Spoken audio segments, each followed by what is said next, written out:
कैसे साइंस के क्वेश्चंस को एफिशिएंटली टैकल कर सकते हैं। फिजिक्स के न्यूमेरिकल से लेके बायोलॉजी के डायग्राम्स और केमिस्ट्री के रिएक्शन तक सभी आंसर्स को प्रिसाइज और स्ट्रक्चर्ड कैसे बनाया जाए वो हम यहाँ पे डिस्कस करने वाले हैं। मैं आपको कुछ प्रैक्टिकल टिप्स दूंगी जो आपके आंसर्स को स्टैंड आउट बनाएंगी और टाइम मैनेजमेंट इम्प्रूव करेंगी।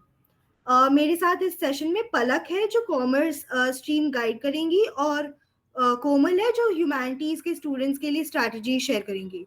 हम सबका एम एक ही है कि आपको सब्जेक्ट स्पेसिफिक इंसाइट्स मिले जो आपके हर सब्जेक्ट में हेल्पफुल हो। So let's start this session and we'll try our best to make it interactive and insightful. So let me just share the screen for once. One second.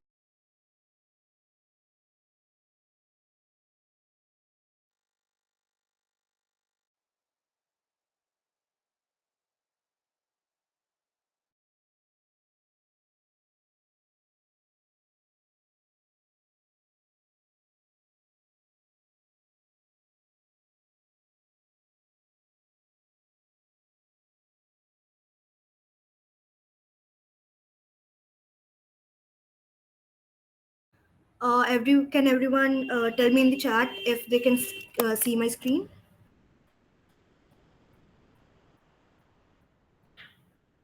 Okay, okay, okay, okay. So here we start for the science stream. First topic is time management. हम यहाँ basically तीन key areas देखने वाले हैं. First is time management. Just a second. Yeah. So the first is time management, which is एक successful exam preparation का सबसे important part होता है टाइम मैनेजमेंट। चाहे वो बोर्ड्स हो, सीईटी हो, या फिर प्रैक्टिकल एग्जाम्स तुम्हारे बोर्ड्स की जो आने वाले हैं। हर एग्जाम का अपना एक यूनिक डिमांड होता है और हमें उसके हिसाब से अपना टाइम डिवाइड करना होता है हर एक चीज के लिए। So for boards, if we start talking about it, boards के 3 आवर के पेपर को 3 फेजेस में हम डिवाइड करते हैं। Basically I did the same because I learn it from my seniors and I am passing it on to you. तो पहला जो 15 मिनट होता है सिर्फ पेपर रीड करने के लिए रखते हैं। इस टाइम में आपको ये समझना होगा कि कौन से क्वेश्चंस आप पहले अटेम्प्ट करेंगे और कौन से बाद में।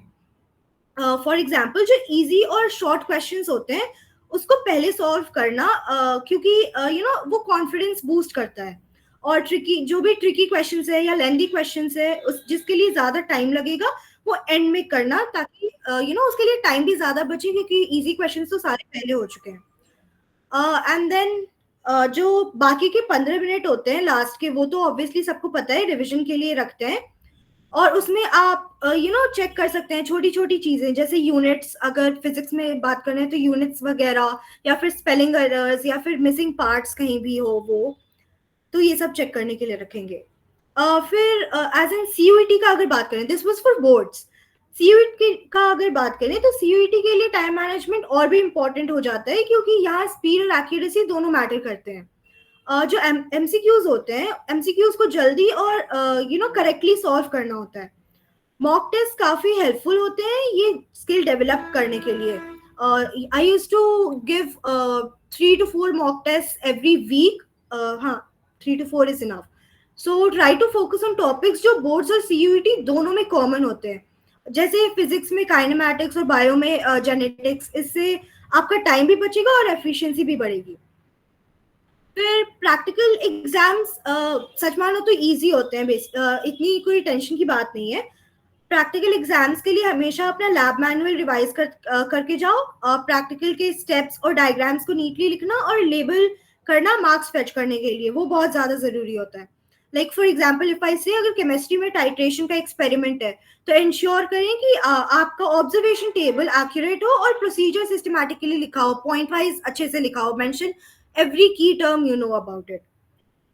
So yeah, that's it. फिर the second thing is कैसे बताऊं, एक सेकेंड।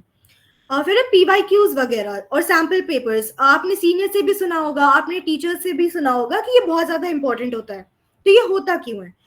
अगर आपको एग्जाम्स का एक्चुअल पैटर्न समझना है और आपके अपने वीक पॉइंट्स आइडेंटिफाई करने हो तो PYQs और सैम्पल पेपर सबसे ज्यादा हेल्प करते हैं।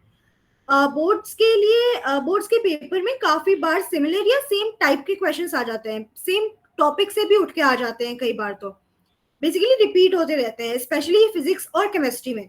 जैसे फॉर एग्जांपल इफ आई से, अगर आप पीवाईक्यूज एनालाइज करते हैं तो आप देखोगे कि फिजिक्स में इलेक्ट्रोस्टैटिक्स और ऑप्टिक्स के न्यूमेरिकल ऑलमोस्ट हर साल आते हैं। बायोलॉजी में अगर देखें तो डायग्राम बेस्ड क्वेश्चंस जैसे स्ट्रक्चर ऑफ द नेफ्रॉन, ये तो हर ही साल आ जाता है किसी ना किसी सेट में, या फिर डीएनए रेप्लिकेशन, काफी कॉमन है ये सारे क्वेश्चंस।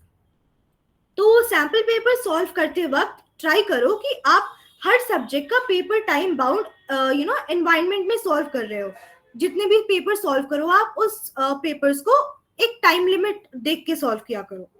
इससे आपको अपनी स्पीड और एक्यूरेसी का भी आइडिया लगेगा और कॉन्फिडेंस भी बढ़ जाएगी कि हाँ इस टाइम में मेरा पेपर कंप्लीट हो जा रहा है या नहीं हो पा रहा है। एक प्रो टिप है बाय द वे कि जब भी सैम्पल पेपर सॉल्व करो गलतियां एनालाइज करना ना भूलो, क्योंकि जितनी भी गलतियां होंगी वो you can't repeat it every time. You make sure कि ये वाली सैम्पल पेपर हम बना रहे हैं तो नेक्स्ट टाइम वो सही करने की इम्प्रूव करने में हेल्प करती है ये बात।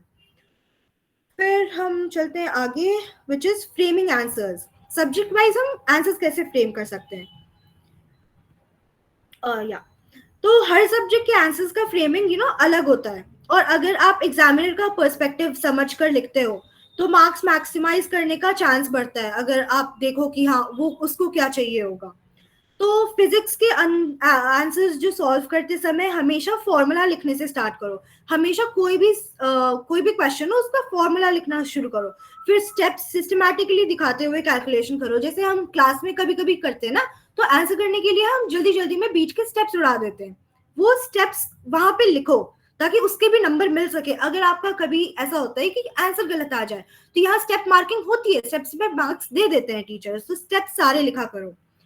फिर न्यूमेरिकल का जो फाइनल आंसर्स होता है यूनिट के साथ हाईलाइट किया करो, और फिर जो डिराइवेशंस होते हैं या फिर डायग्राम्स होते हैं उनको इंक्लूड करना मत भूलो, क्योंकि वो बहुत ज्यादा इंपॉर्टेंट होते हैं।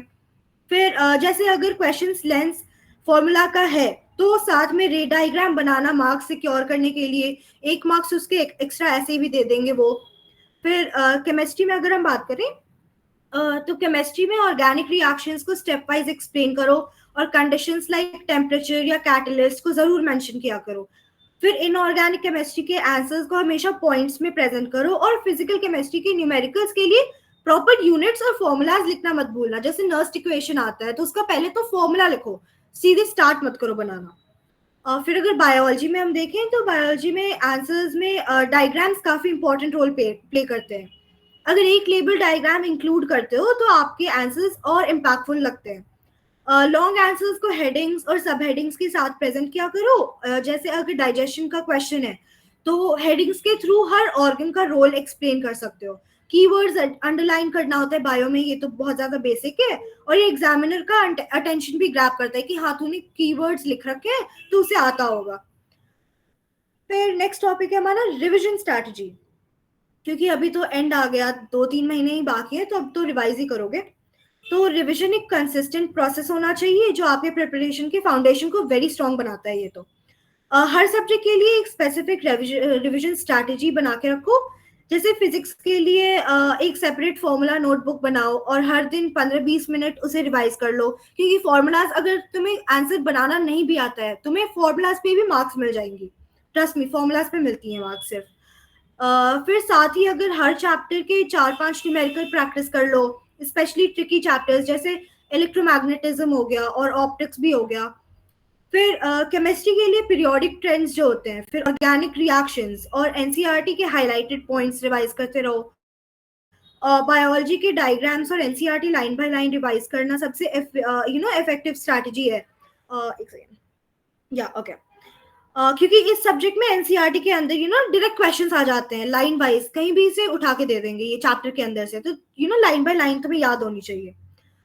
फिर कुछ बेसिक टिप्स एंड ट्रिक्स है, ये सबको पता होंगी लेकिन ये लोग भूल जाते हैं। तो स्टडी को इंटरेस्टिंग बनाने के लिए बेसिकली एक एक टेक्निक होता है पोमोडोरो, वो यूज करो। जैसे 25 minutes focus study and then 5 minutes का ब्रेक, क्योंकि सबकी अटेंशन स्पैन इतनी लॉन्ग नहीं होती कि वो 3 घंटे लगातार पढ़ते रहें। तो ये यूज कर सकते हो कि 25 मिनट पढ़ो, फिर 5 मिनट का ब्रेक लो, फिर 25 मिनट पढ़ो, फिर 5 minute break low.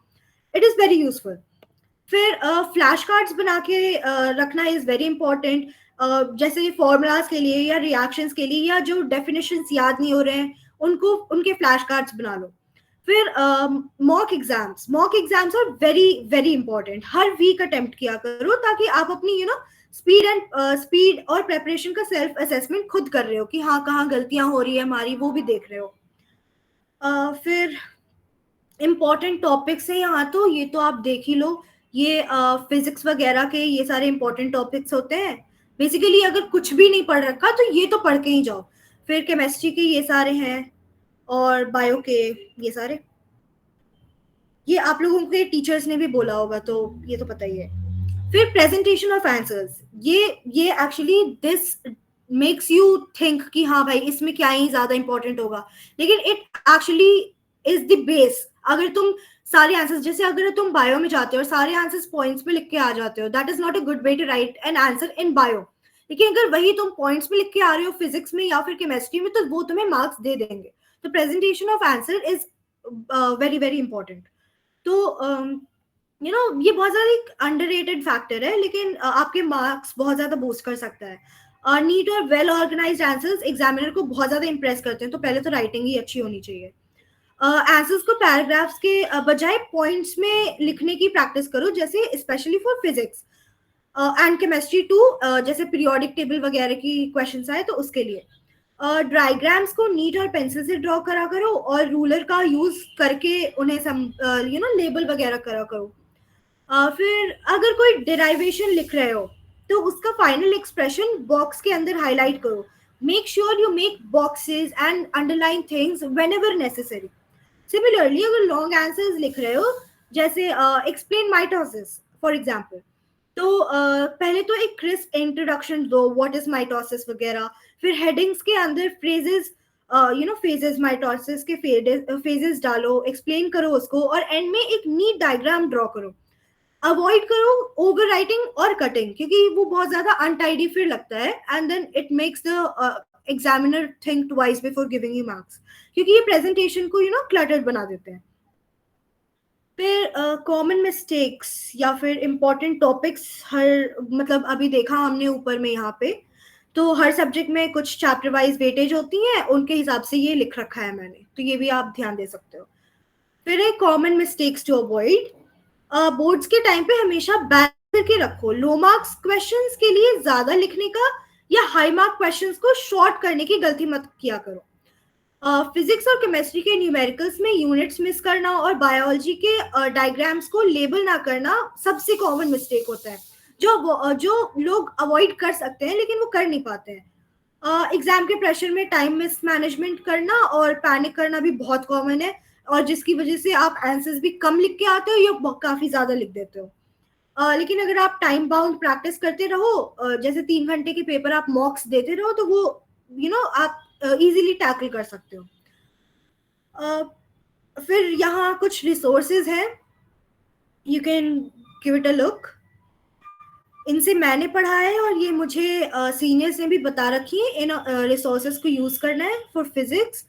There are books like NCERT, तो भाई तीनों में यूज करनी है। फिजिक्स के लिए एचसी वर्मा फॉर कॉन्सेप्ट्स और प्रॉब्लम्स, उसमें बहुत सारी क्वेश्चंस वगैरह होती हैं तो वो देख सकते हो। फिर एग्जाम्पलर प्रॉब्लम्स तो एनसीईआरटी के उसमें सेम टू सेम क्वेश्चंस आ जाते हैं काफी, तो वो भी देख लो। ऐसे ही कई सारे बुक्स हैं। फिर सैम्पल पेपर के क्वेश्चंस वगैरह, सैम्पल पेपर्स वगैरह, उसकी भी बुक्स आती हैं। आपको अगर फिजिकल कॉपी नहीं लेनी है तो आप ऑनलाइन भी ढूंढ सकते हो, काफी कुछ मिल जाएगा। फिर काफी लोगों की होती है कि यूट्यूब चैनल्स बता दो, तो ये सारी यूट्यूब चैनल्स है, डिपेंडिंग की कॉन्सेप्चुअल अलग हो गई, प्रॉब्लम सॉल्विंग अलग हो गई, तो वो कहाँ कहाँ से देख सको। फिर ये केमिस्ट्री के लिए वही है, एंड देन बायो के लिए। तो इन कंक्लूजन आई से कि ये कुछ इम्पोर्टेंट स्ट्रैटेजीज है और टिप्स हैं जो आपको बोर्ड्स और सीयूईटी देने में अच्छा परफॉर्म करने के लिए रेडी करेंगी। बट ऑल्सो रिमेंबर कि हार्ड वर्क के साथ स्मार्ट वर्क करना भी जरूरी होता है। So best of luck. And इसके बाद मैंने सारे जो चैप्टर्स हैं आपके एनसीईआरटी से ले रखे हैं, फिजिक्स केमिस्ट्री एंड बायो तीनों के, और तीनों में मतलब जितने भी इम्पोर्टेंट जो टॉपिक्स होते हैं जिसके मतलब 1 मार्क्स के क्वेश्चन आ सकते हैं या 5 मार्क्स के, कितने भी मार्क्स के, वो सारे टॉपिक्स मैंने लिख रखे हैं, अगर आपको ये चाहिए तो I share it in the CUET by NTA वाला ग्रुप, उसमें आप प्लीज ऐड हो जाना। ओके, तो ये था मेरा पार्ट साइंस स्ट्रीम के लिए। आई होप कि ये स्ट्रैटेजीज आपको एग्जाम्स कॉन्फिडेंटली अप्रोच करने में हेल्प करेंगी। अब मैं कोमल को इनवाइट करती हूँ, जो ह्यूमैनिटीज के लिए स्टूडेंट्स के लिए ह्यूमैनिटीज के स्टूडेंट्स के लिए अपनी हेल्पफुल टिप्स